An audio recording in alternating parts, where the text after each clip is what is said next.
Kahora Nages is a young woman working an ordinary office job when she receives a call from her friend, reminding her she's running late. Rushing to finish her work, Kahoru heads out to meet her friends, reflecting on how dull her life feels. She wishes she didn't look so tired all the time. Suddenly, she feels dizzy and collapses. When she wakes up, she's greeted by a man apologizing profusely. To her surprise, she realizes he's God. He explains that her world is experiencing disturbances due to dimensional distortions.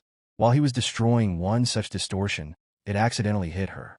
Though he saved her soul, he admits it's impossible to return her to her original body.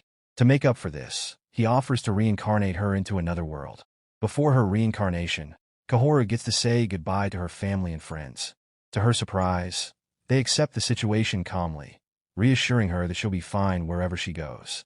God informs her that her new world will be somewhat similar to Earth, but far less technologically advanced. Realizing this could mean more danger, Kahoru demands an overpowered ability to survive. Kahoru then meets Celeste, the goddess overseeing her reincarnation. Celeste seems thrilled, mainly because this situation allowed her to chat with Earth's god, on whom she has a huge crush. Wanting to make a good impression, Celeste gives Kahoru several blessings. Kahoru receives the ability to understand and communicate in her new world's language, along with a younger, healthier body. When asked what skill she'd like to survive, Kahoru requests the ability to create any kind of potion with any effect she desires. Though Celeste initially thinks this is overpowered, Kahoru reminds her that Earth's god promised she could have anything. Celeste reluctantly agrees. Kahoru also demands that her potion containers be any size she wants, and that she have an item box with unlimited storage. Despite being overwhelmed, Celeste caves when Kahoru threatens to complain to her god. Finally, as she's about to be reincarnated, Kahoru asks for one last thing: to be Celeste's friend. Frustrated but touched, Celeste agrees, and with a flash of light, Kahoru is transported to her new world. In this medieval-style world called Veri, where magic, monsters, and hunters abound, Kahoru quickly discovers she can understand animals, a result of her enhanced communication ability. Testing her potion skill, she creates a healing potion that instantly cures a bump on her head from a run-in with a tree. Excited about her new powers, she sets off to find a town. After walking for hours, she grows exhausted, but easily solves this by creating a stamina-restoring potion. Upon arriving at a town, she decides her first priority is to earn money. She heads to the Hunters Guild to sell her healing potions. However, the receptionist, Gilda, isn't familiar with such potions and suggests Kahoru try selling them to a pharmacist instead. Kahoru worries about where she'll sleep since she has no money until she sells her potions. Fortunately, Gilda, the receptionist, offers her a place to stay for the night.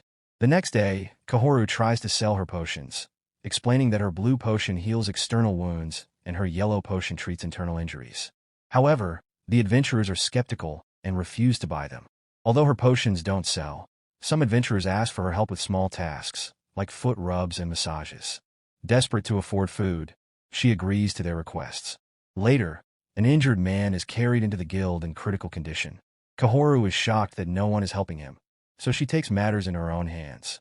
She pours her yellow potion down his throat and uses her blue potion on his wounds, which heal instantly. Her actions amaze everyone in the guild, and the adventurers hail her as a miracle worker, even calling her an angel. Kahoru learns that magic is rare in this world and extremely limited. Most mages can only manage simple feats, like lighting a candle or summoning a droplet of water, after years of training. Realizing how unique her abilities are, Kahoru decides to keep a low profile. However, word spreads quickly, and she's summoned to meet Baron Run, the local lord. When the Baron's men roughly drag her to his mansion, Kahoru warns them to be gentler, citing her bracelet as a delicate but essential tool for creating potions. At the mansion, the Baron interrogates her about the potions. She claims she makes them herself, but only with her bracelet, which she pretends has been damaged. The Baron, eager to secure her abilities, promises to punish the man who damaged it. Pleased with her small victory, Kahoru requests time to fix her bracelet, and the Baron orders his head maid to prepare the finest room for her. Though the Baron seems accommodating, Kahoru knows she's far from safe and starts planning her escape. When the head maid brings her tools to repair the bracelet, Kahoru requests an assistant, someone close to her age.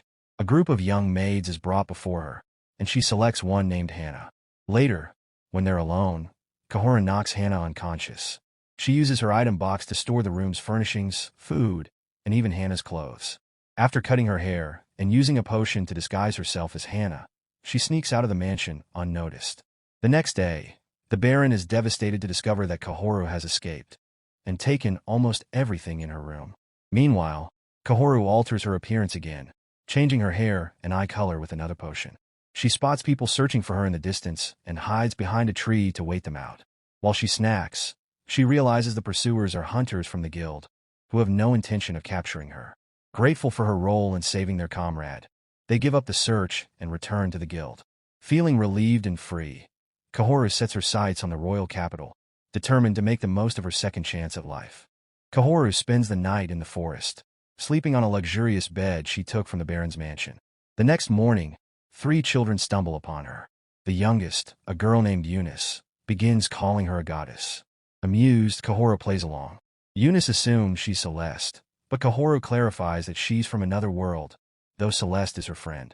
The eldest boy, Hector, introduces himself as the son of Count Aiden, and the third, Fran, as their knight. The children explain they are traveling to see their gravely ill grandmother. Eunice begs Kahoru to heal her with her divine powers. Reluctantly, Kahoru agrees, but on one condition. They must tell her a story that will make her cry. Hector and Eunice share tales of their struggles, but Kahoru finds their stories trivial and childish. Then Fran speaks, revealing how she dedicated her life to becoming a knight, rejecting marriage proposals to focus on training. Now older and single, she fears she'll be alone forever. This story tugs at Kahoru's heart, and tears stream down her face. Using her tears, she creates 3 potions, claiming they are infused with divine blessings. She gives one to Hector to heal his grandmother, another to Fran with instructions to drink it only around trusted people, and the last one for Fran to give to someone of her choice.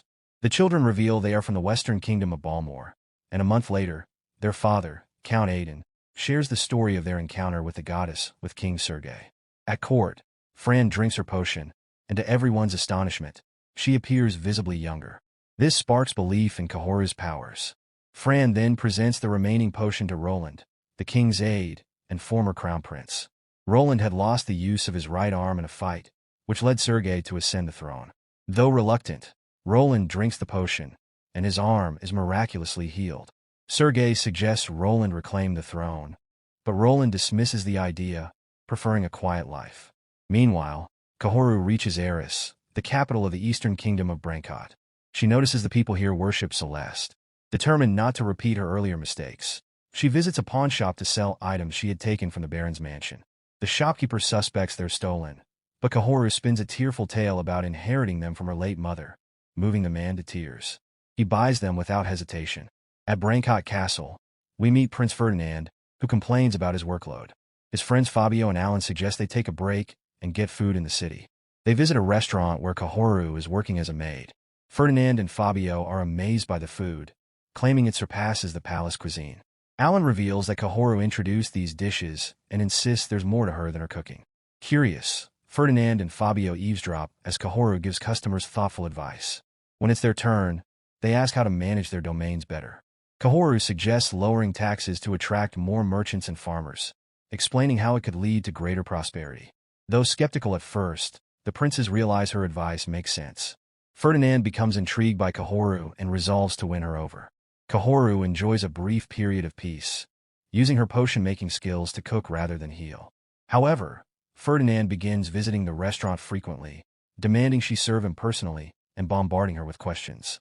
Frustrated, Kahoru snaps, scolding him for his rude behavior and threatening to ban him if he doesn't stop.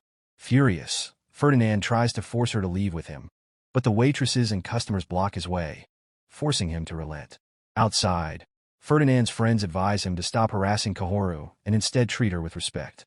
Humbled, Ferdinand ceases his visits, and Kahoru finally feels she can enjoy her peaceful life. But one evening, as she sweeps outside the restaurant, a royal carriage arrives. Inside is an invitation and a package from the castle. Realizing her tranquility is about to end, Kahoru sighs, knowing her peaceful days are once again over.